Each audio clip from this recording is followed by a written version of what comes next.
Hello and welcome to Kismet Rising. Today we're doing the weekly oracle card reading. So I'm doing I pick a card, but I pick a card just for each section and just one deck for each particular subject matter. So I would like you to go ahead and choose either deck 1, which is for general or spiritual advice, deck 2, which is for work, career, or finances, or deck 3 for love. And you could either choose one or you may watch the whole video. I'm also using all of Alana Fairchild's decks here. I really love her work, and I believe that her belief systems and her philosophies resonate with my own and with the values of this channel, and hence I'm using her decks here. Go check her out if you don't know who she is. A big shout out to her as well. We'll start now. I'm going to start with the general advice, the spiritual advice, and the question we're asking today is: what do we need to know about our lives right now?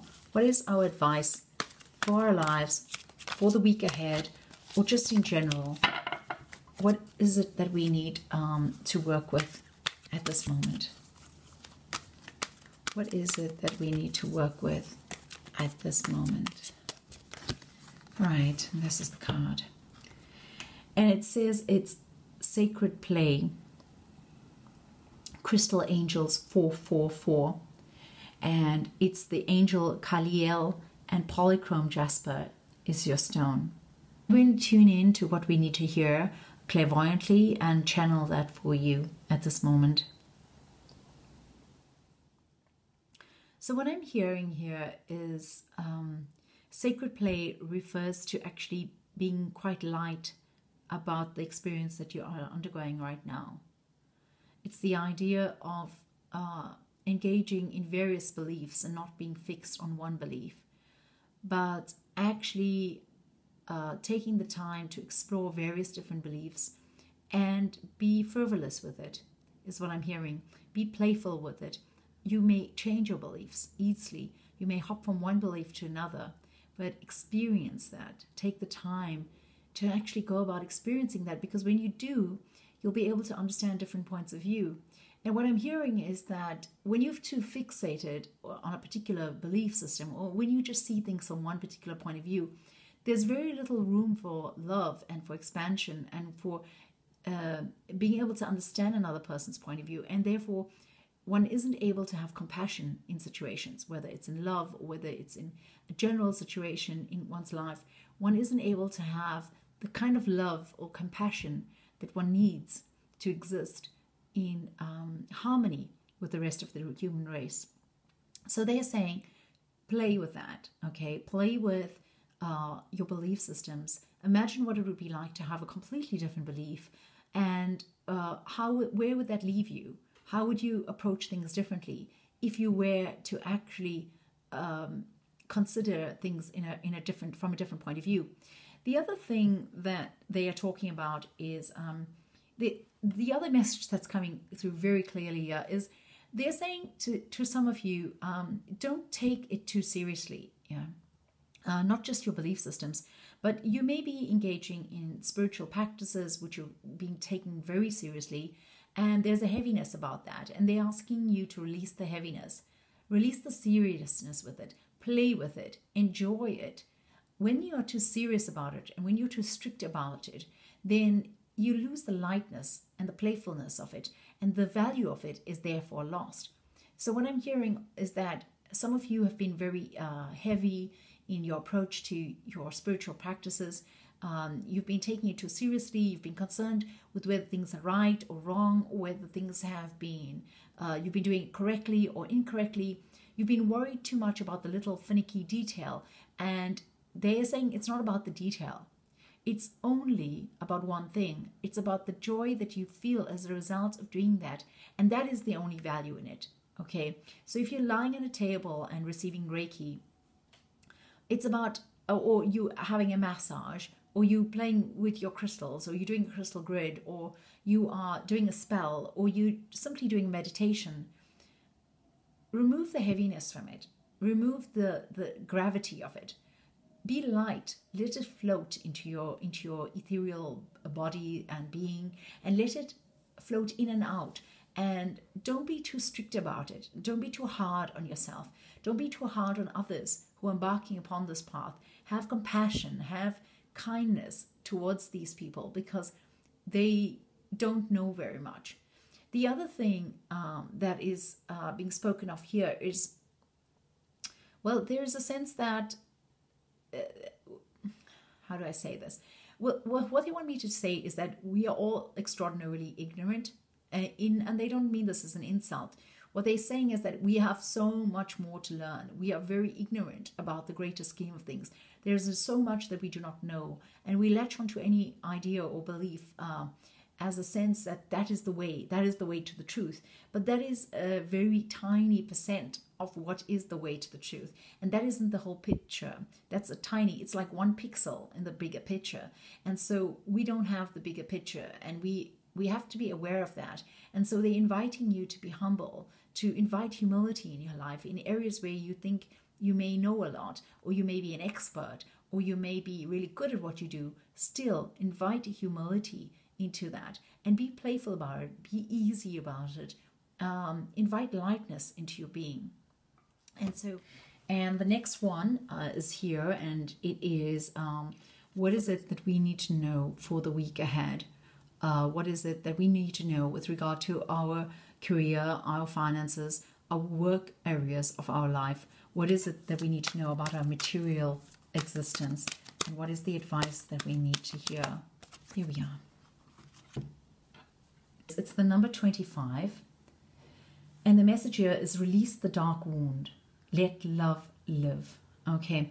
So once again, I'm going to go ahead and channel the message that's coming through, and I'm not going to refer to the guidebook. But if you have this deck, obviously you may look up the meaning from the author, and they're always very insightful. So what I'm hearing here is that you've had a situation in which you've lost your sparkle. You've in the last weeks or months, or perhaps for some people it's been longer, but I'm hearing most likely in the last months, you've had some doubts about what it is that you need to do, about what it is that you are doing, and about what it is that fulfills you, or what it is that makes you feel satisfied and gives you that work satisfaction.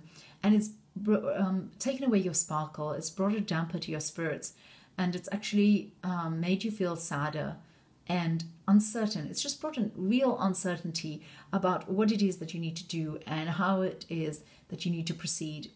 And so what they are saying here is release that dark wound once again, right? So the way you need to actually acknowledge it for what it is. You need to acknowledge where it is that you've been having doubts, where it is that you've been feeling insecure, where it is that you've stumbled in your work, in your life, perhaps in your finances. Perhaps it's because you haven't had the amount of income. Your income has reduced, or there's been uncertainty around your income, or perhaps it's around uncertainty around a job, or around a boss, or around your co-workers, or around a particular project. And this has led you to feel like you just don't know how to go along, but it's also made you feel sad and not hopeless, but really questioning your hope and your faith within the particular context. And it's asking you to firstly acknowledge that, and once you've acknowledged that, then you're going to be able to actually see it for what it is. And they want you to package it and let go of it. It's as if they want you to see it for what it is, as an emotion that exists by itself and not as something that's rooted. They want you to understand that that is not the situation. You've been led to feel this way because there's needed to be revision around a particular around that particular area of your life. You've needed to come to terms with certain insecurities and certain emotions that you felt as a result of these things. You've needed to become alert as to where you still had difficulties in this particular area, and that was the function of the last few months, and that was the reason that you needed to go through this and to experience this. And what they're saying is that understand the value in those feelings, and then let go of it, because those feelings are not you, and those feelings do not define the project or that the status of your finances or your work, but rather it only was there to help you train yourself, to help you hone in on your particular what is it, like your particular discipline, basically. Sorry, I can't get the word. They're showing me something, but I can't really find a word to describe it. So yeah, they're saying let go of it. It's almost like what they're showing me is like you take it and you package it and then you put it out in the garbage. It's no longer yours. It's served its purpose. You can delete it now. It's like they're showing me another image. It's like old software. You know, you've had a software update. You can delete the old software. It's okay to do that. You can let go of that. And when you've done that, then you've actually had a chance to love again and to feel a renewed passion and energy in your work circumstances, or within your career, or within your finances, whatever applies to you. And this enables you to see things differently, see things when you see things with a new light, you're able to manifest anew with this, and you are again able to find your inspiration. You're able to feel more certainty and more security, which then allows you to be able to freely express your inspiration and freely create again within your context, whether it be with a project that you work for yourself or with another. They're asking also, for those of you who work closely with co-workers and you've had difficulties or you've had uncertainties regarding how to deal with them, try to see things from their perspective. And if you fail to do that, then simply embody compassion and love for them in your approach to them. Ask yourself, when you have a thought regarding them, does this come from love or does this come from fear? Does this come from the insecurity that I have, or am I going to project a thought upon them that is positive and therefore see the best in them and therefore attract the best from them as well? So they're asking for you to let go of these old wounds that you have in you and release that, as it says in the card, and then just be able to draw something more beautiful into your life, and by loving and by approaching it with love. So that was your message for those of you who've chosen the deck on career, work, and finances. The final one is the one for love. And I'm just going to give these cards a quick shuffle.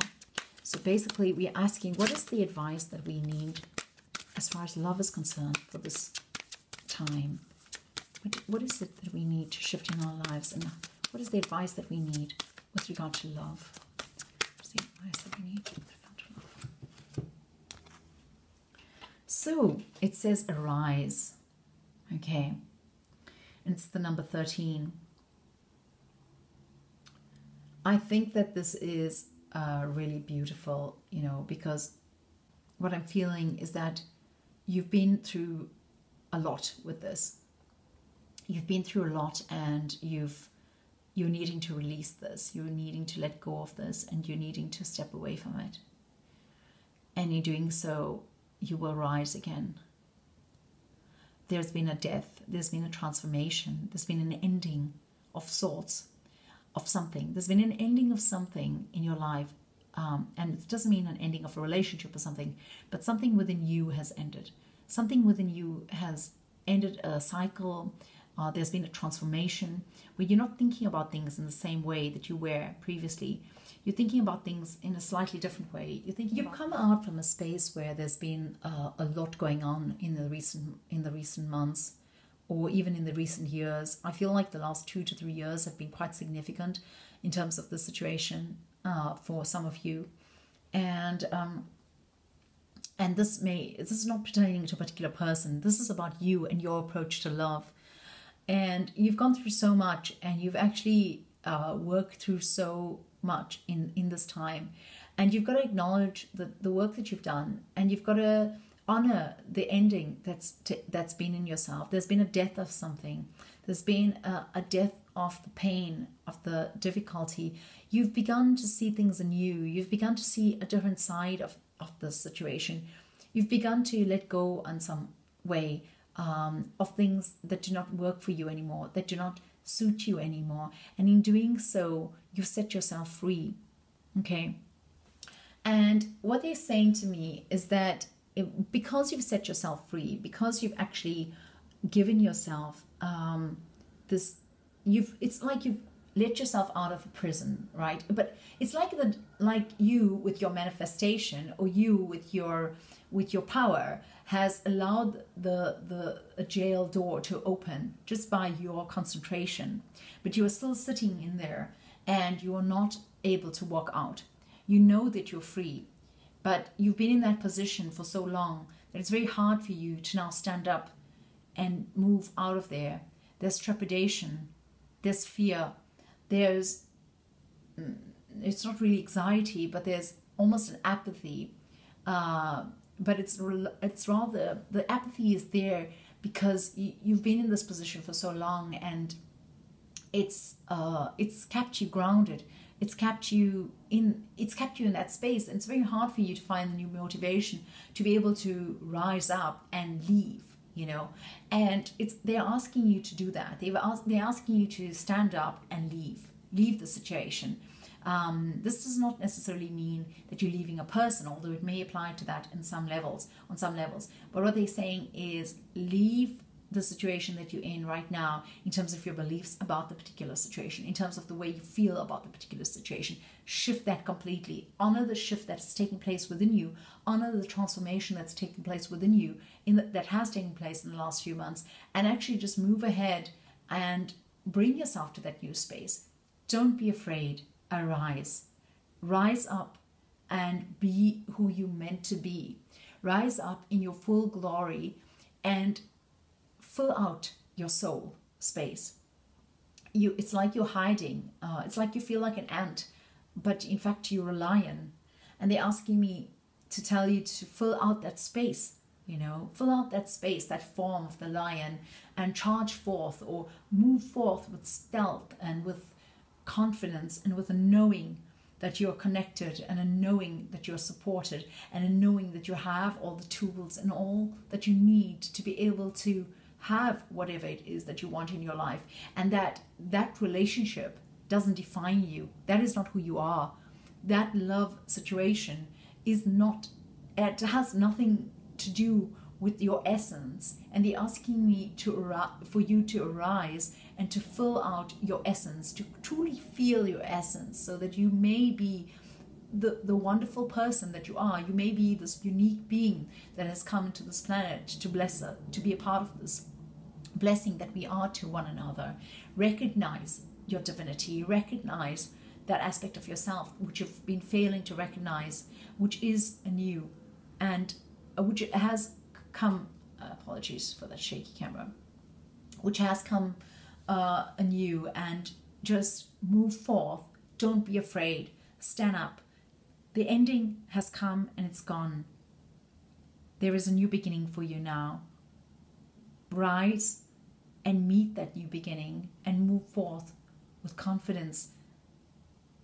And as you move forth, your confidence will grow, and you'll find yourself in a very different place quite soon, if you will just rise. Okay, so that is the message that I've gotten for you, for those of you who've chosen this particular deck here, and the question for love. So, and I hope that these messages have been useful for you. And in case you're curious, that is the back of the decks that I've used.